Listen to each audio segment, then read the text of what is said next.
رصيد طبيعي وثقافي مهم، وبغينا نعرفوا الناس بهذه المغارات، هذا المؤتمر حول الاستغوار وتثمين التراث الطبيعي والثقافي للجهة. إذا نثير الانتباه إلى أهمية هذا التراث وتثمينه والحفاظ عليه، ونحن نود أن ينفع في التنمية المستدامة، لأن لا يعقل أن هذه المنطقة لها رصيد طبيعي وثقافي مهم جدا، ولكن غير معروف وليس مثمن. إذا الغاية من هذا المؤتمر كله هو التعريف وتثمين هذا التراث الطبيعي والثقافي. شكرا.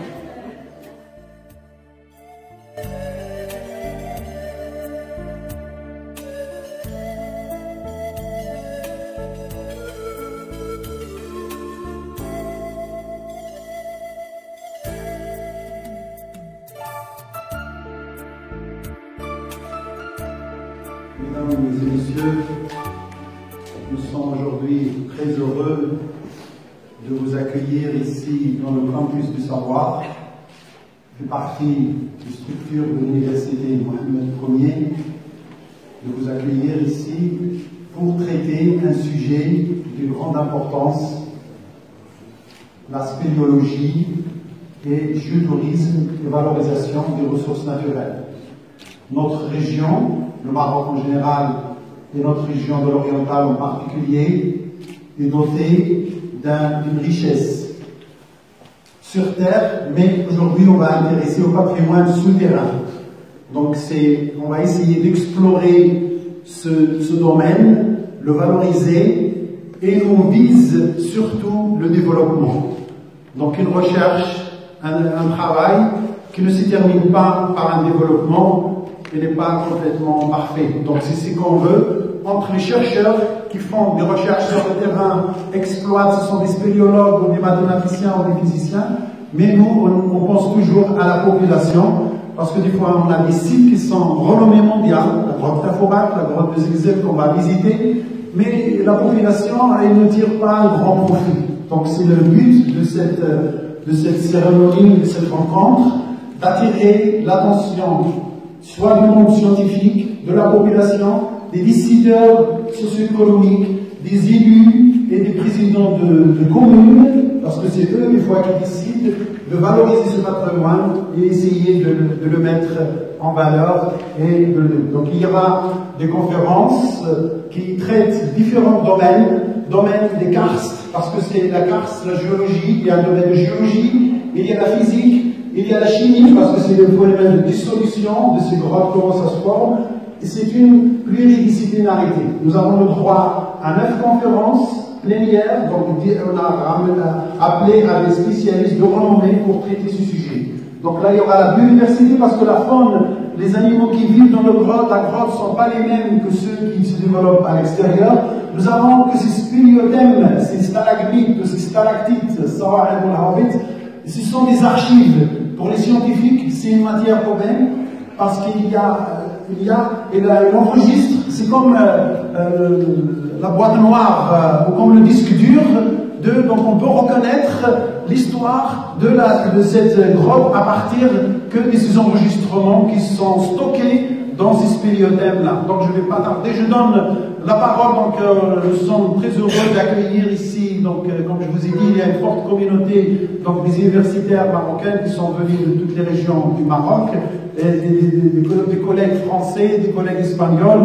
Donc je donne la parole à Monsieur le Président, donc qui nous aide tout le temps, qui appuie nos recherches. Donc ça c'est un point très important à souligner. Donc ils nous mettent à notre disposition tous les moyens pour les chercheurs, donc ça c'est connu. Alors je lui donne la parole en premier pour un petit mot. Chers collègues enseignants, enseignantes, chers étudiants, étudiantes, tout d'abord je vous souhaite la bienvenue à Oujda, dans la région orientale.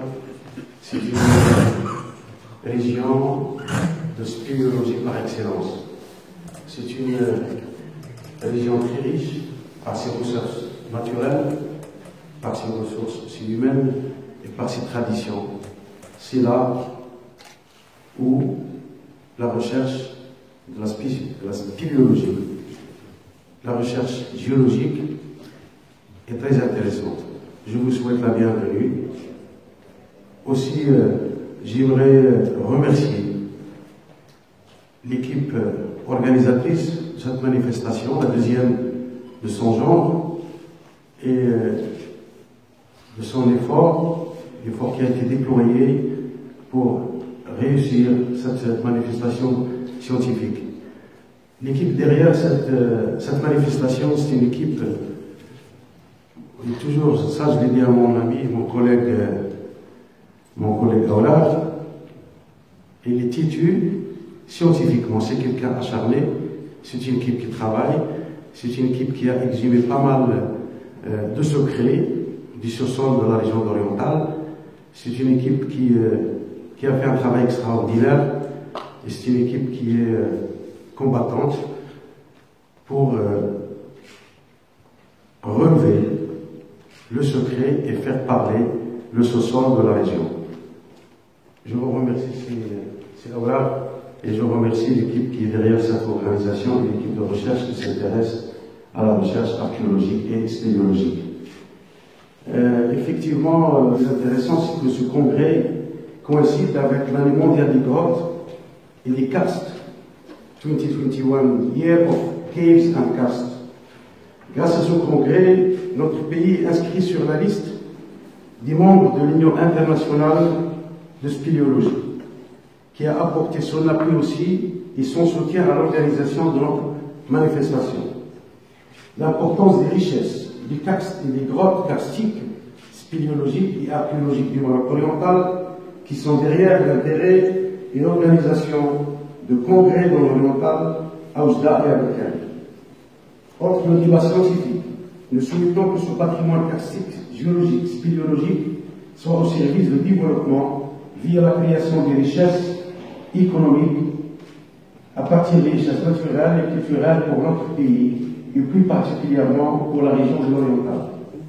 Ce congrès est également l'occasion de découvrir le réseau karstique des massifs des Bniznessin, Bekel oriental, et en particulier la fameuse grotte spéléologique du chameau Azegzel et la grotte préhistorique et karstique de Tafourat, à travers lesquelles nous découvrirons la diversité géologique, archéologique et spéléologique qui nourrissent la richesse du patrimoine naturel de la région.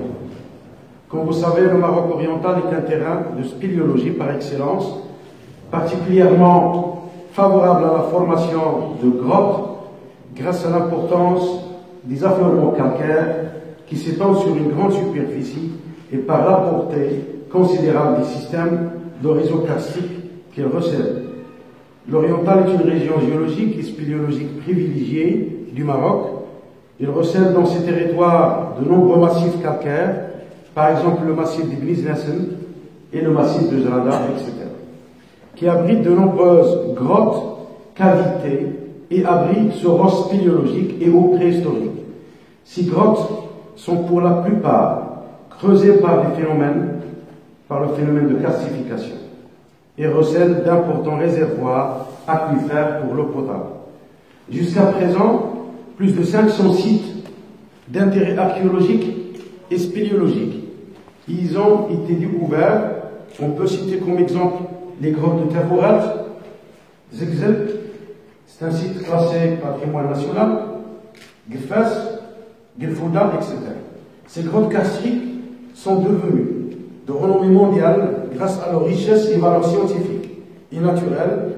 Il s'agit là donc des richesses scientifiques, culturelles, écologiques et qui auront certainement des retombées socio-économiques bénéfiques aux populations locales.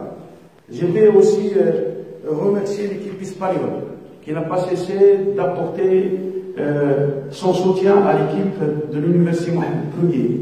Ces deux équipes, via plusieurs projets de recherche, ils ont découvert pas mal de fossiles d'intérêt archéologique et aussi ils peuvent être classés comme patrimoine aussi national et comme une richesse immatérielle du pays.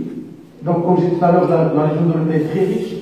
Il y a pas mal de fossiles de dinosaures, il y a pas mal de fossiles de l'homme préhistorique, La première opération de préparation a été découverte aussi à Bukel, dans la région de Terre-Ouverte, et aussi côté spéléologie, nous avons le meilleur site, qui est un site encore vierge, en phase de découverte, et c'est l'occasion de discuter le côté spéléologique de cette zone, et aussi le côté de développement économique de cette zone.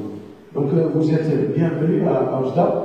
L'université est à votre disposition pour tout projet de coopération ou de développement d'agrément. Donc notre université d'abord, on est là pour soutenir la recherche, on est là pour le développement socio-économique. Ça c'est le rôle de l'université. Son rôle aussi c'est de créer la richesse via la formation, via la recherche et l'innovation, et aussi via l'expertise.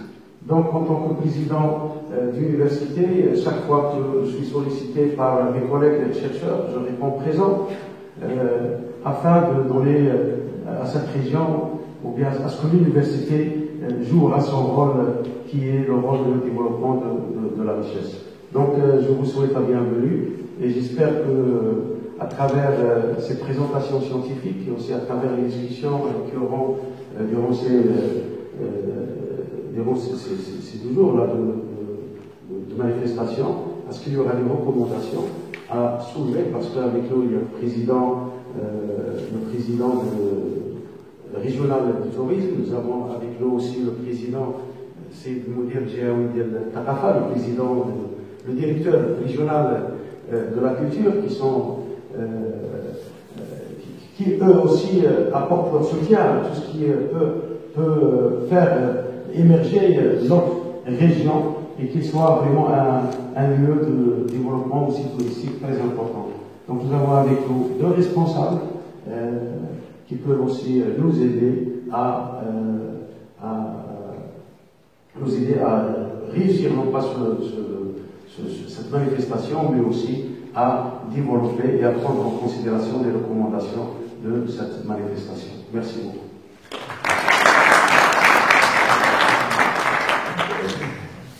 Merci, Monsieur le Président. On a déjà derrière nous le Président qui soutient nos actions, nos recherches. Donc c'est un point très important à soulever.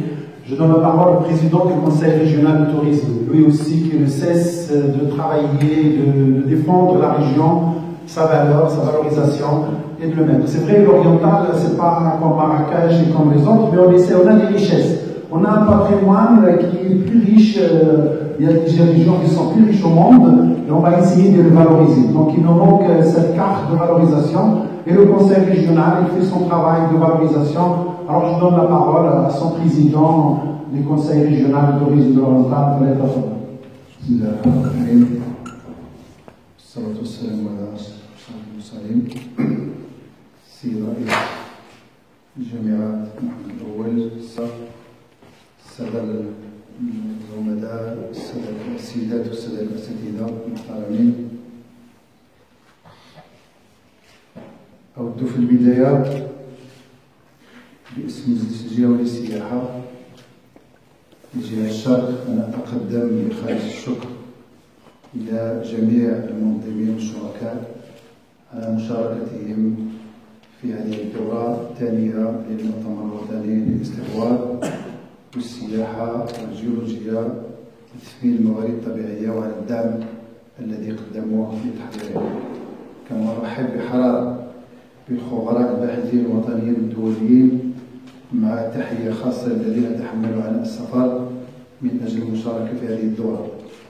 Je souhaite également la bienvenue aux experts et chercheurs nationaux et internationaux, avec un salut particulier à ceux qui ont pris la peine de se déplacer pour participer à ce congrès.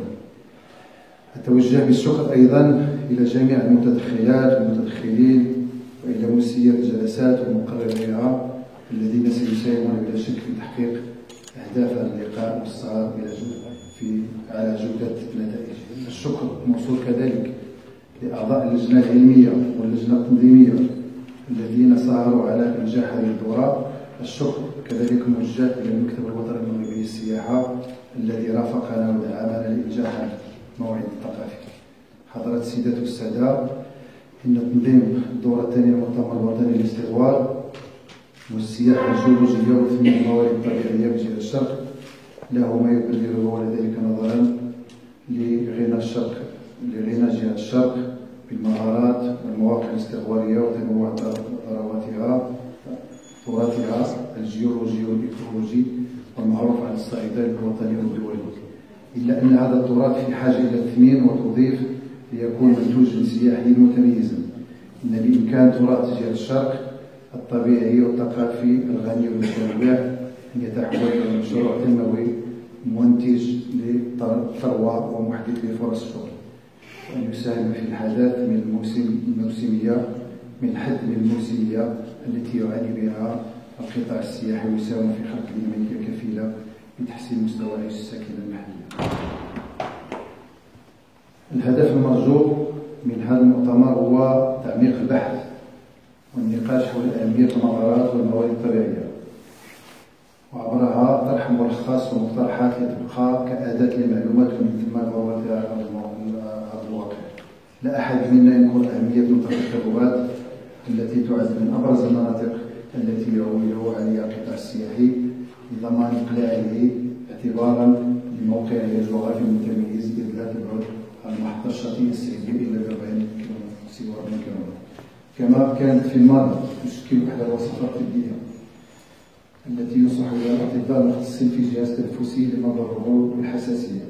إن تراث الجهة الشرقية إن تراث الجهة الشرق الطبيعي والثقافي إذا تم توظيفه بشكل جيد سيساهم في إثراء المنتوج السياحي في المجال الخلفي للمنطقة السياحية الغنية بالموارد الطبيعية المتنوعة كالجبلية والغابوية بالإضافة إلى منابع المياه والمعدنية والمغارات وغير ذلك. إلا أن إثراء المنتوج السياحي القروي والطبيعي لم يتحقق إلا بالإعلام والترويج بتهيئة مسالك سياحية وإحداث مسارات سياحية لزيارة أهم المواقع الطبيعية والأثرية للمنطقة والتنشيط السياحي والإيواء وتثمين المنتجات المحلية. بهذه المناسبة لا يمكنني إلا أن أثمن المقترحات المدرجة في هذا المؤتمر التي سوف تكون بالنسبة إلينا كفاعلين سياحيين كورقة طريق لتنمية المناطق الخلفية وإشراك ساكنة الجبال والقرى في تنويع المنتوج السياحي للجهة مثل المسارات السياحية، مقترحات إنشاء متاحف المنتجعات الجيولوجية والطبيعية، القيام بحملة تحسيس وإدراج التراث الطبيعي والأثري ضمن المقررات التعليمية. بهذه المناسبة أود أن أشكر الدكتور القادري محمد بوتشيش على كل ما بذله من مجهودات بمصاحبة ثلة من الباحثين الأجانب لأكثر من 10 سنوات، وذلك لتثمين وترميم المغارات لتصبح محركا لتنمية المناطق الخلفية التي تستحق أن تكون وجهة للزائرين، علما أن هذا المشروع الذي طال انتظاره قد انطلقت أشغاله أخيرا، بما لا شك فيه أن هذا المشروع سوف يثري وينوع منتوجات الوجهة وسوف يفتح كذلك فرص جديدة لتأهيل السياحة الجبلية وإغنائه وجلب الاستثمار. À cette occasion, nous remercions le docteur Khadiri Mohamed Bouchiche et les chercheurs internationaux qui ont travaillé à ses côtés pendant des années. Et je les remercie encore une fois pour tous les efforts déployés afin que la Drôme devienne un moteur de développement de l'arrière-pays qui mérite d'être une destination touristique, sachant que ce projet tant longtemps attendu est enfin lancé, qui devrait enrichir et diversifier le produit de la destination et il ouvrira de nouvelles opportunités pour réhabiliter le tourisme de montagne. ولابد كذلك أن أشير للدور الهام الذي يقوم به الباحثون سواء المغاربة والأجانب الذين يعملون بروح الفريق الوحيد كي لا حصر اختصاصي للوصول إلى الهدف المنشود، مؤمنين بالرؤية الشاملة والمتمثلة في بناء فريق بحث متكامل للوصول إلى المعرفة والرياضة العلمية. حضرات السيدات والسادة، إن المجلس الجوي للسياحة يتمنى التوفيق والنجاح لأشغال هذه الدورة، ويتمنى أن تخرج باقتراحات وتوصيات وأفكار ومشاريع قابلة للتحقيق من شأنها أن تحافظ على التراث الجيولوجي للجهة وعلى مواردها الطبيعية وتنميها لخدمة التنمية إن شاء الله. ووفقكم الله جميعا، والسلام عليكم ورحمة الله تعالى وبركاته. Merci, Monsieur le Président. On a déjà le Conseil régional de tourisme, où ici, qui bataille, qui travaille pour valoriser. On a le Président de l'université qui appuie, qui finance les recherches. Donc, tout ça combine pour un même objectif. Donc, nous allons réussir, Inch'Allah, ce pari. Alors, puisqu'elle a parlé de la vallée de Zegzeb, donc il y a un groupe qui travaille pour la valorisation de cette région. Donc, il y a une fondation de Vallée Zegzeb. Monsieur Kadiri devait être avec nous pour présenter ce projet qui est vraiment extraordinaire et qui pourrait sortir cette grotte de l'impasse. Donc, je donne la parole à un représentant qui est Andrés Sos, qui va nous parler un petit peu de ce projet. Donc, il va nous parler de bienvenido. Donc, pues, tenemos una delegación española fuerte. Bienvenido a este congreso. Somos encantados para trabajar conjuntos. Bienvenido.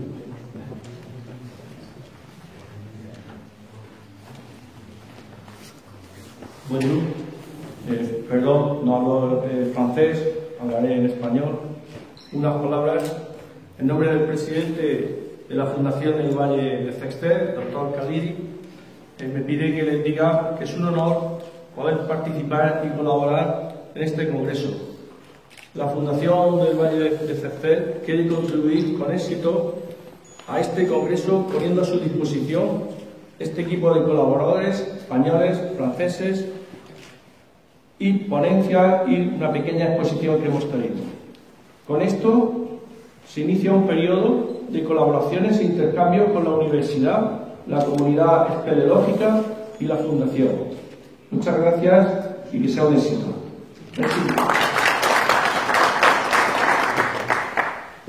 Mohamed Ahmadi, qui fait partie de l'équipe qui va essayer de traduire. Soy Mohamed El Ahmadi.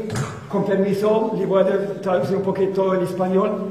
El francés, como la mayoría de ustedes no desconocen el español, entonces es un momento para más o menos traducir o llegar a saber lo que ustedes han dicho. Salam alaikum.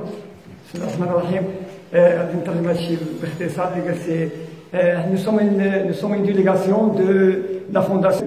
Nous sommes au nom de Monsieur le Dr El Kadiri Mohamed. Nous avons l'honneur de pouvoir participer et contribuer ou collaborer dans ce congrès international d'Oujda de spéléologie, de géotourisme. Donc, nous avons, ce qu'il a dit M. Andrés, nous avons un grand intérêt de contribuer au succès de ce congrès, en mettant à votre disposition une équipe marocaine franco-espagnole, aussi des présentations et aussi des expositions. Donc, on a commencé une période de collaboration avec l'Université Mohamed Ier et avec la confrontation et avec la communauté mondiale de spéléologie. Merci à tous. La délégation de la culture, je la laisserai en dernier pour clore. Alors, je donne la parole à un représentant de CERZO, donc c'est un conseil aussi pour. Il nous aide parce qu'on travaille avec une équipe pluridisciplinaire. Alors, tous ceux qui contribuent à valoriser le patrimoine, donc eux, ils sont toujours ouverts à collaborer et à nous aider. Donc, je leur donne la parole à un représentant de CERZO pour dire un petit mot de bienvenue.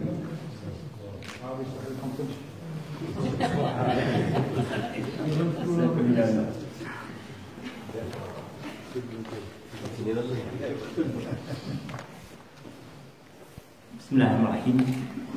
أيها السيدات والسادة الحضور، يسعد مركز الدراسات والبحوث الإنسانية والاجتماعية بوجدة أن يشارككم هذه اللحظة العلمية بامتياز التي جعلت من تثمين الموارد الطبيعية من مغارات وكهوف موضوعا للبحث والدراسة. ولا يخفى على الحضور الكرام ما يشتمل عليه بلد المغرب والمنطقة الشرقية خصوصا من مغارات وكهوف أصبحت محجا للعلماء والباحثين من شتى بقاع العالم، وهو ما يضاعف مسؤولياتنا في تثمين هذه المواقع الأثرية والحفاظ عليها باعتبارها ملكا لنا وللأجيال القادمة. أيها الحضور الكرام، لقد كانت الكهوف والمغارات مصدر اهتمام للإنسان منذ القدم، حيث شكلت مسكنا له ومعبدا لسكانه لنساكه ومخزنا لأدواته وممتلكاته. كلنا يعلم أن مع نشأة وتطور الحفريات أصبح التاريخ للإنسانية ينطلق من البحث والتنقيب ضمن المغارات والكهوف، وتستمد مجموعة من هذه المواقع قيمتها بما خزنته من آثار أو دلائل على مرور الإنسان هناك، وأصبحت بذلك أرشيفا للحضارة الإنسانية. ومنذ أيام فقط تم الإعلان عن اكتشاف أقدم قطع حلي في العالم يقدر عمرها ما بين 142,000 و 150,000 عام داخل مغارة بيزمون قرب مدينة الصويرة. ضمن عالم المغارات والكهوف تلتحم الطبيعة بالثقافة، وكلنا يذكر ضمن درس الفلسفة التي تلقيناه في مدارسنا مغارة أفلاطون التي تشكلت رمزية السعي الإنساني نحو المعرفية الحقيقية. كما أنه بالنسبة لنا المسلمين كان غار حراء نقطة التقاء السماء بالأرض من خلال نزول الوحي أول مرة على نبي الإسلام، حيث ارتبط التقاء أول كلمة نزلت على النبي من السماء من غار حراء. كما أن القرآن يشتمل على سورة عنوانها سورة الكهف. هذه المغارات والكهوف ظلت في تاريخ الإنسانية مصدر تبجيل وخشية وأسطرة في نفس الوقت، فهي ملجأ العباد والنساك، وفي الوقت نفسه ملجأ قطاع الطرق مغار علي بابا ومساكن الجن والعفاريت في مخيلة الكثير من العامة. وسيأتي علماء الحفريات والآثار ابتداء من نهاية القرن الثامن عشر وبداية القرن التاسع عشر لينزعوا عن هذه المواقع المعزولة عادة عن التجمعات السكنية طابعها الأسطوري بما أصدروه من بحوث ودراسات حولها. ولعل آخرها هي مغارة الجن أو كهف سلمى كما يقول البعض في تسميته بسلطان عمان، التي ارتادها مجموعة من الباحثين ليزيلوا كثيرا من الغموض عن هذا الكهف ويبرزوا قيمته الأثرية والطبيعية.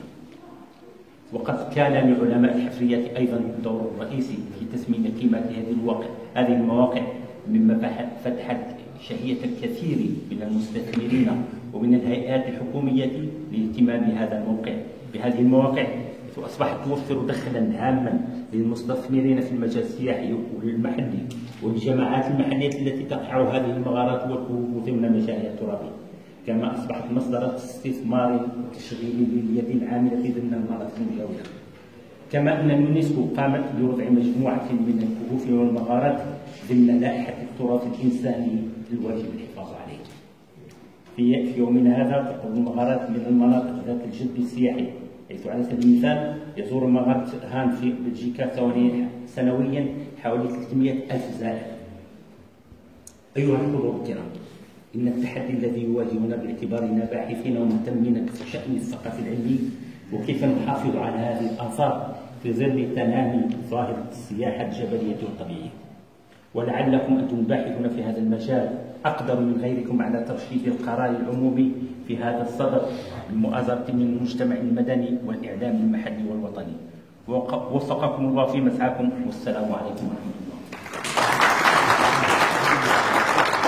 Merci nos représentants. Donc c'est le centre de recherche humaine sociale du JDA. Donc vous voyez, c'est le patrimoine, c'est pas une affaire de spéléologue ou d'archéologue, c'est une affaire de tout le monde. Donc patrimonio es una cosa de toda la humanidad. Donc c'est pour ça ils sont aussi associés au développement. Donc si nous avons des richesses, je répète, nous avons des richesses, nous avons un patrimoine très bien reconnu à l'échelle mondiale, mais malheureusement il n'est pas bien exploré, exploité. Donc c'est pour ça qu'on essaye de regrouper tout le monde. Alors je donne la parole au directeur régional du ministère de la Culture, mon ami Siloukili, qui va clore cette cérémonie d'ouverture. بسم الله الرحمن الرحيم، وصلى الله وسلم على أكرم المرسلين، السيد رئيس جامعة محمد الأول بوجدة، السيد رئيس مجلس الجهوي للسياحة، الإخوان والأخوات أيها الحضور الكرام، في الحقيقة من الصعب أن يلم المرء بموضوع من الشساعة لمكان كموضوع استغوار الفهوم، ومن هذا المنطلق فإن أي مقاربة لهذا الموضوع يجب أن تتسم بالبعد الفلسفي والأنثروبولوجي إضافة إلى البعد الجيولوجي. لقد أشار زميلي منذ قليل إلى الجانب القدسي الذي طبع المغارات، وتحدث عن مغارة أفلاطون وعن غار حراء والأمثلة كثيرة حتى في مغربنا. فمن هذا المنطلق لا بد من التذكير بأن المغارات ذكرت حتى في القرآن الكريم، وكانت تذكر بكونها ملجأ وكونها ملاذا.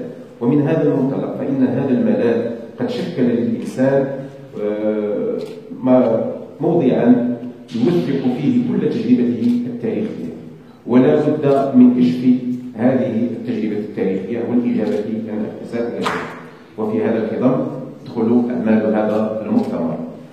هنا لا بد من إشارة إلى المديرية الجهوية للثقافة تقوم أو تقدم بتوصية الآن، وهي العمل مستقبلا على جعل كل المكونات اللامادية في المغارات، أي جميع الحكايات والمرددات الشفوية والأساطير وما إلى ذلك من الكنز التراثي الذي لم يتم تدوينه، ستكون مناسبة مستقبلا لأن ينضاف إلى البعد العلمي. ختاما لا بد أن أتقدم بالشكر إلى الزميل والأخ حسن الأوراق على إتاحته لمدير جهوي الثقافة المشاركة في هذه التظاهرة الهامة، وأن أشكره على ما يبذله من مجهودات لتثمين تراثنا الوطني. Señoras y señores, la idea primordial de mi intervención es la presencia de la espiritualidad en las cuevas. Hay un esfuerzo que hay que hacer en la documentación inmaterial del tesoro inmaterial de las cuevas, porque en las cuevas se dicen cosas, mitos, leyendas, etc. Cosas que nos vamos a olvidar con el avance de la ciencia, pues será una ocasión a hacer esa documentación, ese inventario para la generación futura. Muchísimas gracias.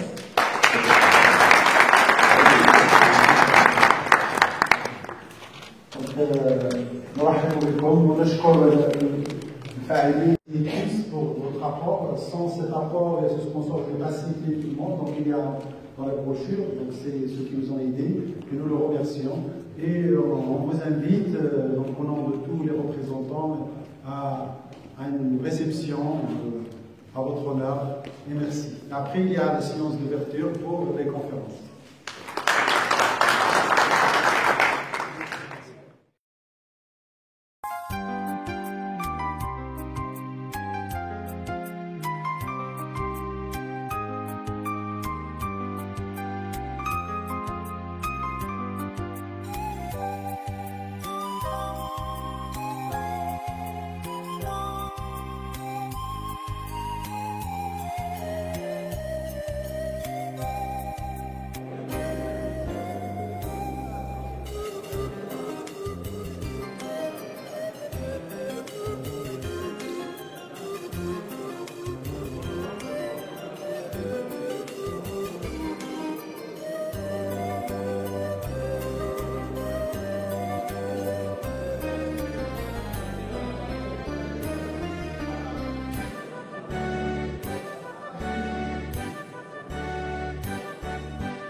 les grottes de l'Oriental.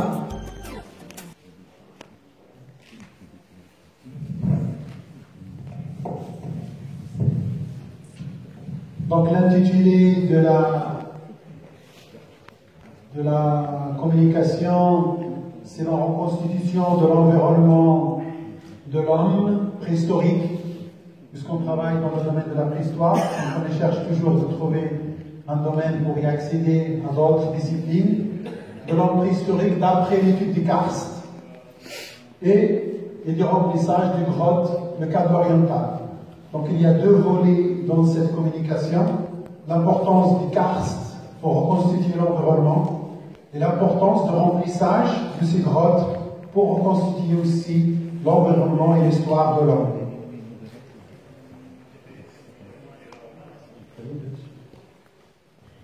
Donc voilà une grotte karstique sur laquelle ça fait une dizaine d'années qu'on travaille dessus. C'est la grotte de Kefouda, donc il y a pas mal d'étudiants, il y a beaucoup de thèses qui ont été soutenues grâce au remplissage, au contenu fossilifère, au contenu ou bien l'archivage de cette grotte dans le cours du temps. Donc c'est une grotte, d'après les études, on travaille par une étude pluridisciplinaire, donc on a des sédimentologues, on a des stratigraphes, on a des radiochronologues, donc on ne travaille pas à l'isolé, donc on est obligé de travailler dans une équipe pluridisciplinaire. Donc chacun apporte ses informations. Donc ça c'est une roche de calcaire dolomitique et qui s'est formée dans la plateforme profonde et qui a un âge à peu près du Jurassique, donc des centaines de millions d'années qui s'est formée, cette grotte. Et c'est une cavité qui est exposée à l'est. Et la plupart des grottes qui sont habitées se trouvent à proximité d'une source d'eau. Donc ça c'est les conditions principales. Et l'homme préhistorique, donc le premier habitat de l'homme préhistorique, c'était les grottes karstiques. Donc il y a des terrains de plein air, mais nous on va simplement s'intéresser aux grottes. Donc là, au Maroc par exemple, les premières grottes qui ont été habitées par l'homme, elles sont à Casablanca, ou l'El Hamida, ou la grotte des rhinocéros, ou bien Sidi Abdelrahman. Ce sont des grottes de 700 000 ans. Donc le plus ancien grotte habité par l'homme au Maroc, c'est 700 000 ans. Et nous avons des sites de plein air, par exemple, comme Carrière Thomas, qui sont des sites de plein air et qui ont 1,3 million d'années. Donc les nouvelles recherches qui ont été faites, publiées dans Science, donnent un âge de 1,3 million d'années pour les plus anciennes traces d'activité ou d'occupation humaine dans un site de plein air. Dans les grottes, c'est 700 000 ans. Dans le Maroc oriental, qu'on va voir, donc il y a 200 000 jusqu'à 300 000. Aujourd'hui, j'ai le plaisir de vous parler un peu sur quelques données préliminaires sur les types des karstes dans la région de Rabat et Maroc.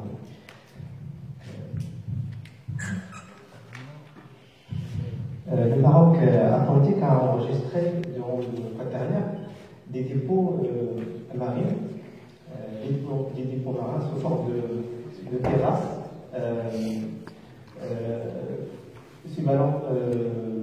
allongées parallèlement ou si parallèles à la côte actuelle. Aujourd'hui, on va s'intéresser aux deux derniers cantons littoraux, et au niveau desquels on trouve les traces de la mer Auxien, ou bien du sable externe, et la mer Médane, ou bien de l'Holocène. Donc, on commence par la ligne de rivage actuelle. Au bord de la mer, on observe la formation des cavités.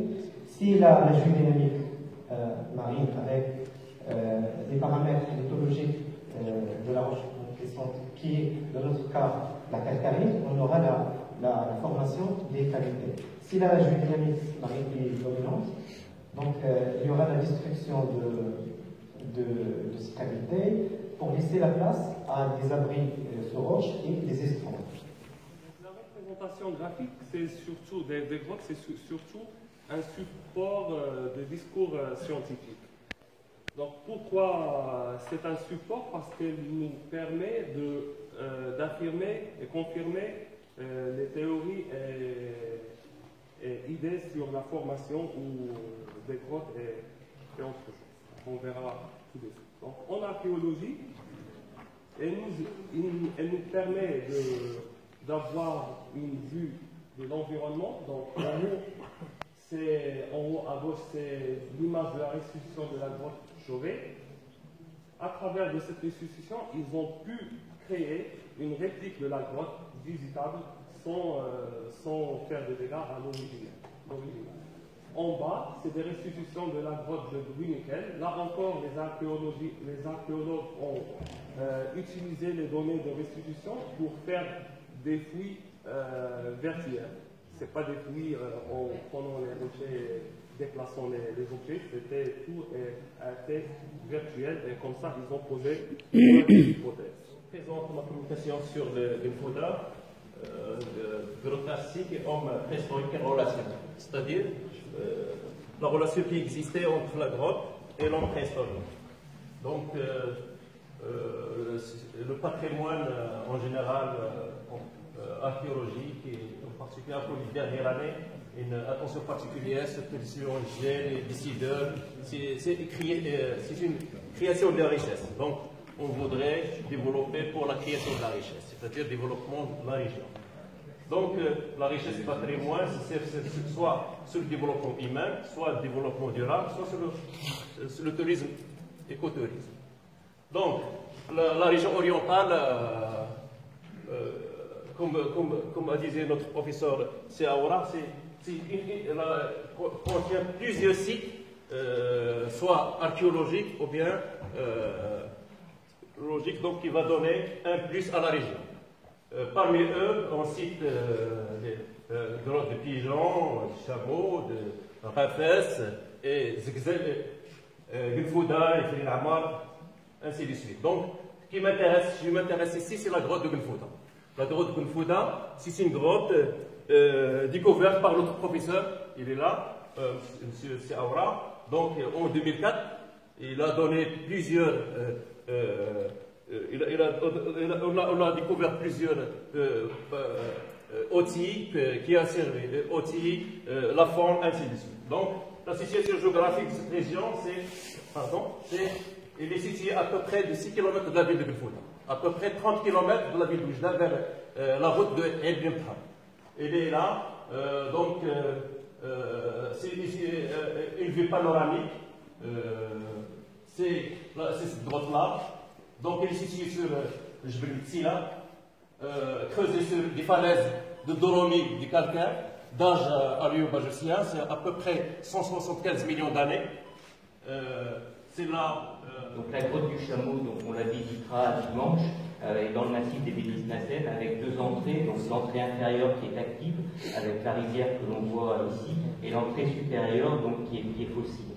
Donc ces deux entrées vont entraîner une climatologie spécifique. On voit ici la topographie qui a été réalisée donc, par l'équipe française qui a été reprise ces dernières années, donc avec des éléments maintenant qui sont à votre disposition d'une topographie fine. Donc les points de mesure dans la grotte, on voit ici la grotte représentée en coupe. Donc en fait, on a fait différents points de mesure, donc dans l'entrée supérieure, dans l'entrée inférieure bien entendu. On a fait des petites buts sur la galerie du balcon, donc qui est la partie touristique, qui est une très grande galerie que l'on verra dimanche. Et puis après, on a été amené à faire évoluer nos mesures au fur et à mesure. Donc on en a fait au niveau du siphon, qui est tout à fait au fond de la grotte. Il parle en espagnol. Mais si vous avez quelques questions comme ça, je peux essayer de le traduire. Mais le texte, oui, à la fin. Mais de toute façon, le texte, ça sera en français, on va en français. Sous-titré. Merci. Bueno, una arquitectura para una ruta a Arroz de Chamón, proyecto turístico de la región del Valle de Fexten. Se sitúa en el Valle de Fexten, el Arroz de Chamón. La historia del Arroz de Chamón empieza a principios del siglo de 1908, anteriormente conocida la Arroz de Chamón. 2016, proyecto de la Fundación Valle de Fexten, dirigida por el doctor Kadiri, inician los trabajos de exploración, investigación, junto con equipos franceses, y españoles y marroquíes. El valle de Cexer se caracteriza por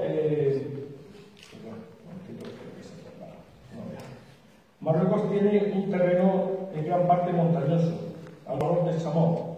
En esta cual se encuentra en las gargantas de Cexer, situadas en la montaña de Benis-Nasser.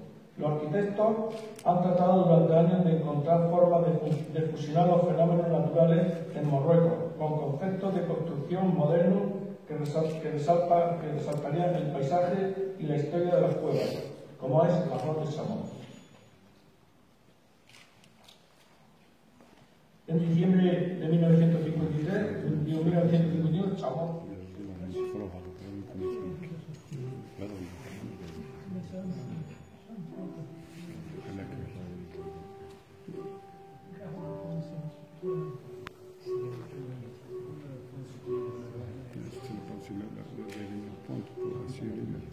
l'accès للحاجة الخاصة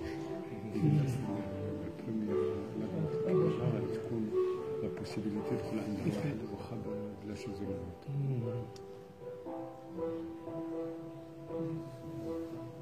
هذا سلاك لكن داخل ديال الجبل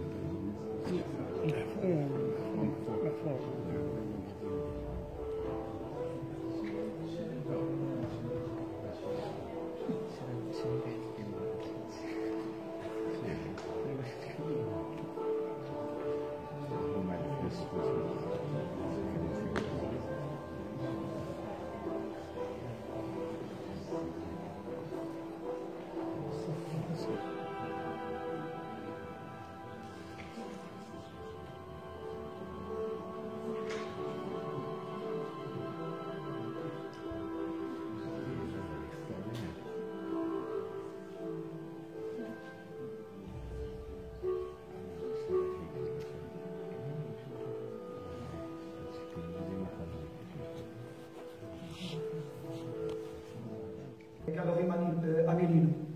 Donc c'est pas la peine de rentrer à la grotte avec les escaliers directement à travers le bâtiment d'accueil, tunnel et la galerie intermédiaire Améline.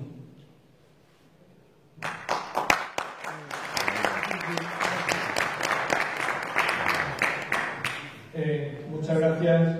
Mantiene el nivel permanente de aguas. En superficie, calcita flotante.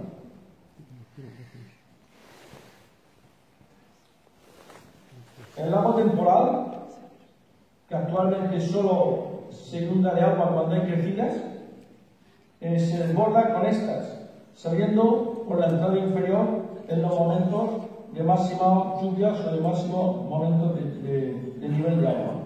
Antiguamente, estas aguas estarían permanentes con un pequeño desbordamiento en el techo que actualmente no. Unas imágenes de las inundaciones del río, sifón estado normal, sin desbordamiento, sifón desbordado, galería seca, galería inundada, diversas épocas de la Roque de Chamor. Calcitas que están depositadas en aguas permanentes. Cuando el río crece, las arrastra el agua, y cuando el agua baja, las deposita en el suelo. Aparecen con las hierbas crecidas. Si cette calcite s'est disparue, la arrastra el agua cuando vuelve a salir. C'est à cause de l'eau, à cause du coulement de l'eau. Con lo cual, estas que se han formado aquí, que son de varios centímetros, para que se... en esta imagen pueden ver en la imagen A, sí, el techo inundable de la sala con cúpulas. En la B y C, detalle de cúpulas con nubes. Y en las fotografías E y F, detalle, ya lo ponemos en francés, el detalle de las nubes que se forman en esta zona de las aguas. Nubes con cúpulas muy interesantes. Esta zona es acumulación seca, cuando el agua inundada seca, no se forma, no se adhiere la calcita. Aquí sí se adhiere calcita. Fíjense en estos canales. Ahora hablaremos de ellos. Además, realmente son de las nubes más bonitas que hemos visto en muchas partes del mundo.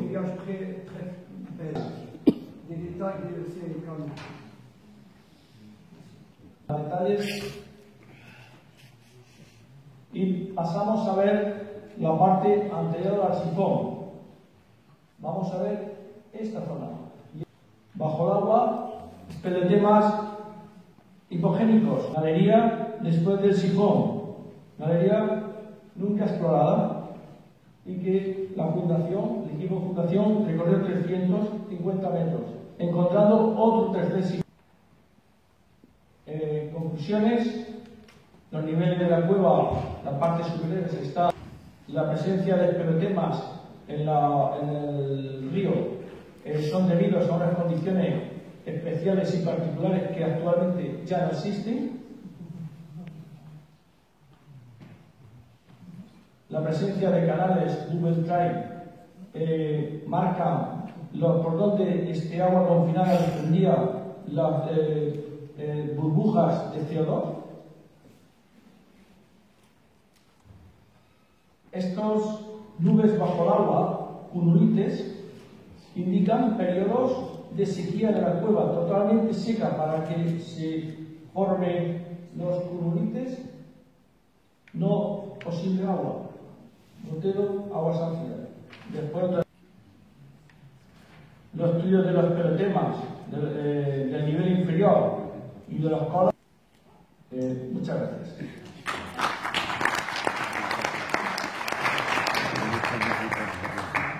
Merci Monsieur Andrés pour votre présentation.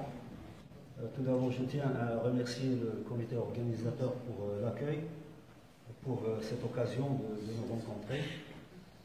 En fait, j'étais et je suis toujours très intéressé par ce colloque pluridisciplinaire. Comme je voulais y assister et aussi participer donc à l'excursion, je me suis dit de venir et de présenter quelque chose en relation avec la thématique.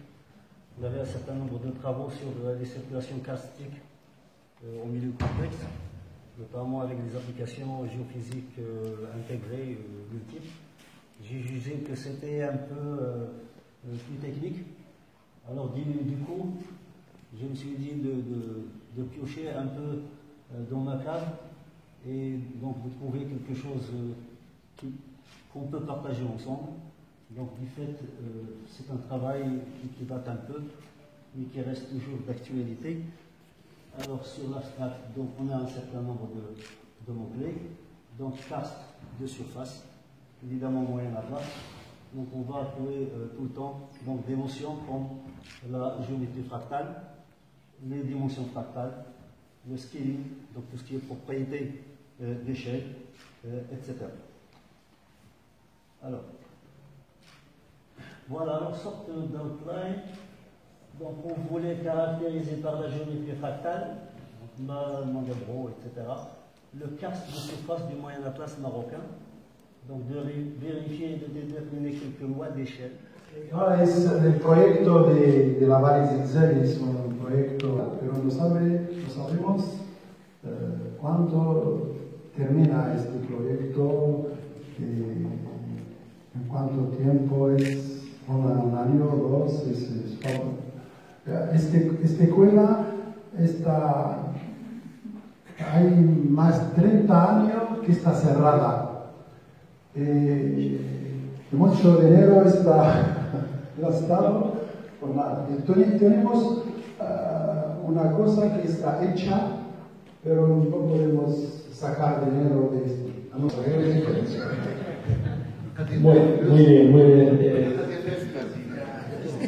Su español es muy bueno. Ahora yo les pido que me ayuden a traducir para el resto, igual que Mohamed, para el resto de los asistentes que no lo entienden.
الله